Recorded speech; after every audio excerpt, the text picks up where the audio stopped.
राधे राधे। स्वागत है आप सबका आपके अपने चैनल निष्ठा भक्ति भाव पर। आप सभी को वरुथनी एकादशी की हार्दिक शुभकामनाएं।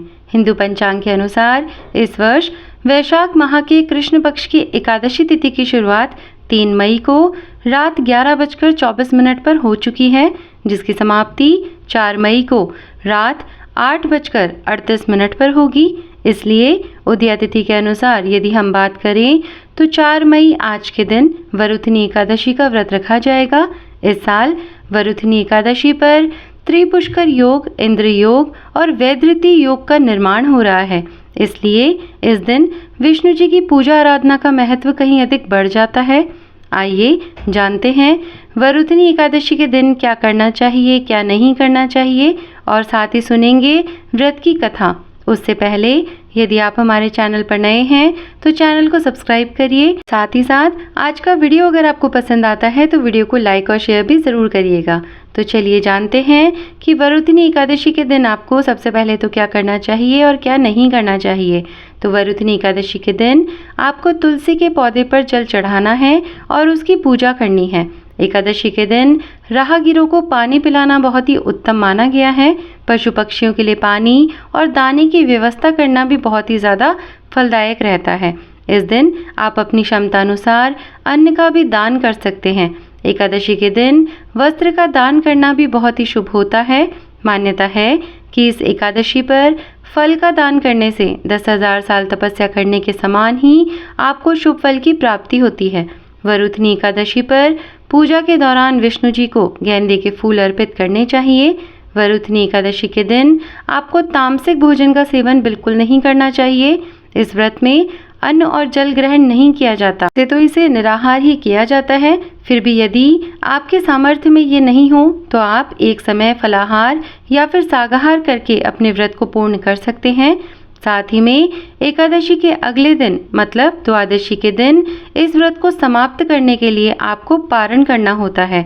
तो जो पारण का समय है वो भी मैं आपको बता देती हूँ। तो जो एकादशी का पारण होगा वो अगले दिन यानी कि 5 मई को सुबह 5:37 से लेकर सुबह 8:17 तक का रहेगा। यदि आप पारण की बात करें तो पारण का मतलब होता है कि आपका जो एकादशी का व्रत है वो आपने सकुशल पूर्ण कर लिया है और आपके व्रत की समाप्ति हो चुकी है। तो ये तो था पारण का समय।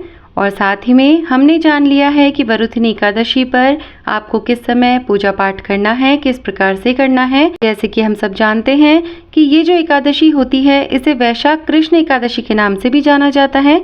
इस दिन माना जाता है कि कोई भी इस दिन पर अगर पूर्ण उपवास रखता है, मतलब अगर आप निराहार रहकर उपवास करते हैं तो आपके सारे ही पाप पूरी तरह से दूर हो जाते हैं, नष्ट हो जाते हैं और निरंतर खुशियों की प्राप्ति होती है और सभी प्रकार से अच्छे भाग्य की प्राप्ति भी होती है। कहा जाता है कि अपनी बेटी को उसकी शादी में दान के रूप में देना, मतलब कन्यादान जो होता है उसे सबसे बड़ा दान माना जाता है। कोई भी व्यक्ति इस दुनिया में किसी को भी दे सकता है, मतलब जो कन्यादान होता है ऐसा कहा जाता है कि सभी को करना चाहिए। यदि कोई भी एक बार भी कन्यादान करता है तो उसे अवश्य ही वैकुंठ की प्राप्ति होती है। हालांकि यह वरुथनी एकादशी का व्रत व्यक्ति को 100 कन्यादान के समान फल देता है।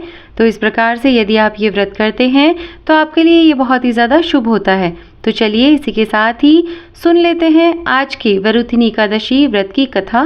पौराणिक समय की बात है, एक बार राजा युधिष्ठिर ने श्री कृष्ण से पूछा, हे मधुसूदन, कृपया मुझे वैशाख माह की कृष्ण पक्ष की एकादशी का नाम, उसका विशिष्ट गुण और प्रभाव सहित वर्णन करें। भगवान श्री कृष्ण ने उत्तर दिया, हे राजा, इस लोक और अगले लोक में सबसे शुभ और महान एकादशी वरुथनी एकादशी है, जो वैशाख महीने के अंधेरे पखवाड़े के दौरान होती है। जो कोई भी इस पवित्र दिन पर पूर्ण उपवास करता है उसके पाप कट जाते हैं, पूरी तरह से दूर हो जाते हैं और वह निरंतर खुशियों को प्राप्त करता है और सभी अच्छे भाग्य प्राप्त करता है। वरुथनी एकादशी का व्रत दुर्भाग्यशाली स्त्री को भी सौभाग्यशाली बना देता है। जो कोई भी इसका पालन करता है उसे यह एकादशी इस जीवन में भौतिक आनंद और इस वर्तमान शरीर की मृत्यु के बाद मुक्ति प्रदान करती है। यह सभी के पापों को नष्ट कर देती है और लोगों को बार बार पुनर्जन्म के दुखों से बचाती है। इस एकादशी का विधि पूर्वक व्रत करने से राजा मधांता को मुक्ति मिल गई थी। 10,000 वर्षों तक तपस्या करने से जो भी पुण्य प्राप्त होता है वह वरुथिनी एकादशी का व्रत करने वाले व्यक्ति को प्राप्त हो जाता है।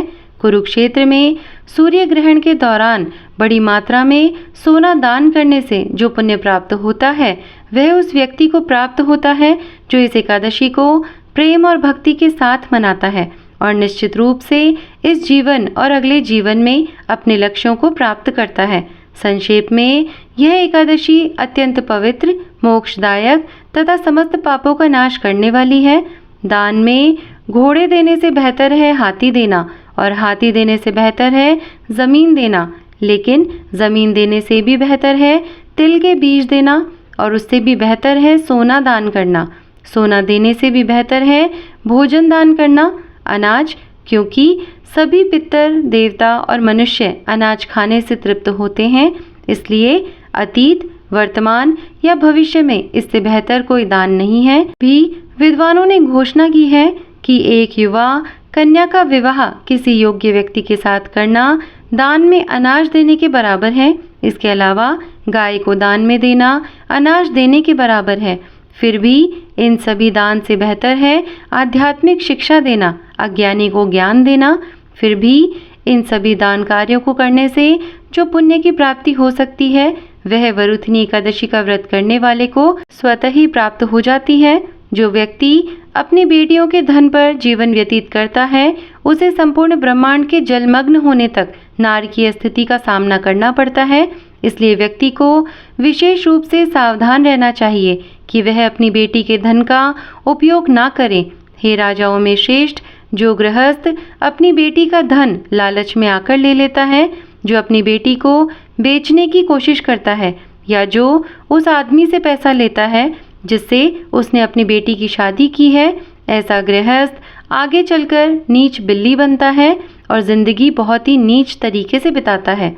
इसलिए ऐसा कहा जाता है कि जो कोई भी दान के पवित्र कार्य के रूप में अपनी कन्या का विवाह करता है, अर्थात कन्यादान करता है, हालांकि वही पुण्य आसानी से उस व्यक्ति द्वारा प्राप्त किया जा सकता है जो वरुथिनी एकादशी का व्रत रखता हो। साथ ही साथ एकादशी से पहले जो दशमी तिथि आती है उस दिन से ही आपको कुछ चीजों का त्याग कर देना चाहिए, जैसे कि मांस, चना, कोदो, शाक, मसूर की दाल, कांसे के बर्तन में भोजन, मधु या शहद, पराया अन्न और दूसरी बार का भोजन। साथ ही साथ किसी दूसरे व्यक्ति के घर या मकान में खाना खाना, साथ ही में चेहरा या सिर मुंडवाना या फिर शरीर पर तेल लगाना या मालिश करवाना। भगवान श्री कृष्ण ने आगे कहा, जो कोई भी इस प्रकार वरुथिनी एकादशी का पालन करता है वह सभी पापों से मुक्त हो जाता है और शाश्वत आध्यात्मिक निवास में लौट जाता है। जो व्यक्ति इस एकादशी पर पूरी रात जागकर भगवान मधुसूदन कृष्ण की पूजा करता है अपने सभी पिछले पापों से मुक्ति पा जाता है और आध्यात्मिक निवास को प्राप्त कर लेता है। इसलिए हे राजा, जो अपने संचित पापों और उनके परिचर, प्रतिक्रियाओं और इस प्रकार मृत्यु से भयभीत है, उसे बहुत सख्ती से उपवास करके वरुथिनी एकादशी का पालन करना चाहिए।